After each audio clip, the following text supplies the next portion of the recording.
It is seen as a safer alternative to opioids, but now the herbal painkiller Kratom could be facing new restrictions here in Colorado. Good evening. Thanks for joining us tonight. I'm Tom Mustin. And I'm Jacqueline Allen. The drug is largely unregulated and banned in 6 states. Denver banned the sale of Kratom for human consumption a couple of years ago, citing a warning from the FDA. Now, the city of Castle Rock is also working to regulate it. Denver 7's Lance Hernandez is following the story for us tonight. He joins us live. And Lance, you're looking into Castle Rock's temporary ban. The city council there, Tom, is trying to learn all it can about Kratom, an herbal substance that comes from the leaves of a tree native to Southeast Asia. Now, it is used to relieve pain and treat addiction, but is it safe? The state health department says there can be a risk of contamination since it's not regulated. There can be negative effects from interaction with other drugs, including death. Many people are still seeking clarity about Kratom. On one side, the FDA warns people not to use it.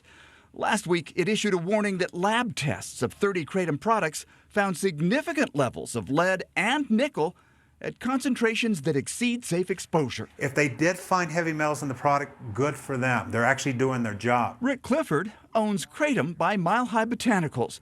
He says the FDA too often cries wolf and believes it's because Big Pharma doesn't want the industry to prosper. Clifford was born with a defective heart valve. He had surgery as an adult, was given opioids, and became addicted. 12 years later, he tried Kratom. I went through 30 days of taking Kratom instead of the opioids, and then after 30 days I said, okay, I want to see what happens if I stop taking Kratom. That was it. I was done. No more pain, no more addiction. He understands that communities want to regulate Kratom. In December, Castle Rock temporarily suspended the establishment of new Kratom businesses after receiving an inquiry about a Kratom bar.